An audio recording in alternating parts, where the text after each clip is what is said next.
Hello, bachcho. Let's read out the question first. A boat having a length 4 meter and breadth 2.5 meter is floating on a lake. एक boat है, उसकी length बोल रहा है 4 metre और breath बोल रहा है 2.5 मीटर. वो फ्लोट हो रही है लेक पर. The boat sinks by 2 centimeter when a load is loaded on it. जब लोड को लोड किया जाता है बोट पर, तो वो सिंक करती है, यानी कि डिप्रेशन में जाती है 2 सेंटीमीटर से. What is the weight of the load? So load का वेट क्या होगा वो हमें फाइंड आउट करना है. While we had to use value of g as 10 meter per second square and density of water 10⁻³ kg per meter cube. तो चलिए हम स्टार्ट करते हैं सोल्यूशन से. But before of its, let's talk about the key concept which we are going to use here for this question. So यहाँ पर हम जो कॉन्सेप्ट यूज करने वाले हैं that is the principle of flotation. ठीक है, principle principle principal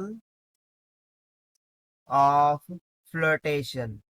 so principle of flotation क्या बोलता है कि जो भी वेट होगा उतना ही लिक्विड क्या करता है, वॉल्यूम को डिस्प्लेस करता है. तो बस सिंपली हमें यहाँ पर वॉल्यूम डिस्प्लेसेस फाइंड करना है, उसको हम इक्वेट कर देंगे वेट से. सो हमें वेट मिल जाएगा किसका, ये जो भी लोड बोट पर लोड किया गया था. ठीक है, तो चलिए हम स्टार्ट करते हैं यहाँ फाइनली सोल्यूशन से by using this concept. So basically सबसे पहले तो हम यहाँ पर क्या कैलकुलेट कर लेते हैं, एरिया ऑफ बोट. कि एरिया ऑफ बोट कितना है, एरिया ऑफ बोट. सो उसको हम मान लेते हैं कैपिटल ए के इक्वल. This will be equals to length into breadth, length into breadth. So length कितनी है 4 मीटर मल्टीप्लाई बाय ब्रेथ कितनी है 2.5, कितना आ जाएगा 10 मीटर का स्क्वायर की. अब ये मैंने क्यों फाइंड किया है, ताकि मैं फाइंड कर सकूं volume displaces by the boat, because I want to find the depression, I want to find the depression in boats, जो कि अपथर्स फोर्स के कारण से हो रहा है. अब जो डिप्रेशन है वो कितना हो रहा है, देखिए boat sinks by 2 centimetre. So depression कितने से हुआ है 2 सेंटीमीटर से, यानी कि ये हो जाएगा 0.02 मीटर के इक्वल. ठीक है, सो जो अपथर्स फोर्स है उसके कारण से जो भी वॉल्यूम डिस्प्लेस हो रहा है वो हम यहाँ पर कैलकुलेट कर लेंगे. सो वो क्या हो जाएगा, that is simply we will say the volume displaces, volume displaces of water, a volume displaced displaces of water.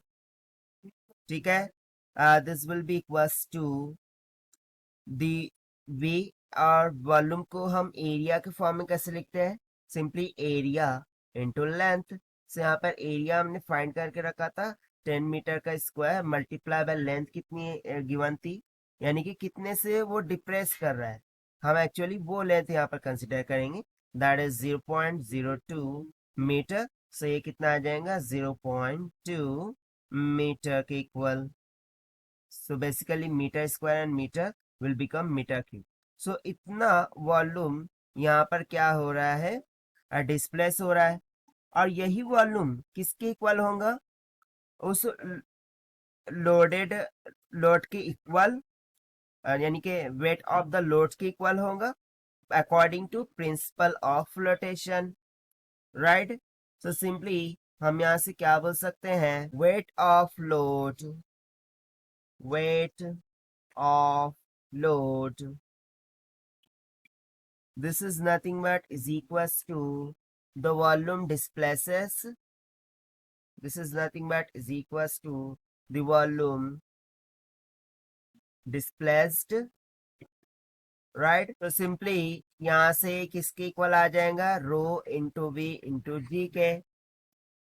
So density कितनी गिवन है 10⁻³ kg पर metre cube multiply by volume displace कितना हुआ है 0.2 मीटर का cube multiply by value of G हमें लेना है अकॉर्डिंग टू क्वेश्चन 10 के इक्वल. ठीक है, सो जब हम इसे मल्टीप्लाई करेंगे सो ये कितना आ जाएगा 200 kgf के इक्वल, 200 kgf के इक्वल। सो जो फोर्स लग रही है उस वेट पर वो कितनी हो गई 200 kgf। सो बेसिकली ये जो 200 kgf है ये उस लोड के कारण ही होगा। तो सिंपली मैं यदि सपोज कर लूँ कि उसका वेट कुछ W है, तो यहाँ से हमें W कितना मिल जाएगा, that is weight of the load, this will be equals to 200 kg। उसका वेट कितना मिल जाएगा 200 kg के। So this is what whole about this question, जो कि हमसे पूछा गया था to find out the weight of that load, and this we have found by using the principle of rotation. So this is the required solution. I hope you understood well. Best of luck. Thank you.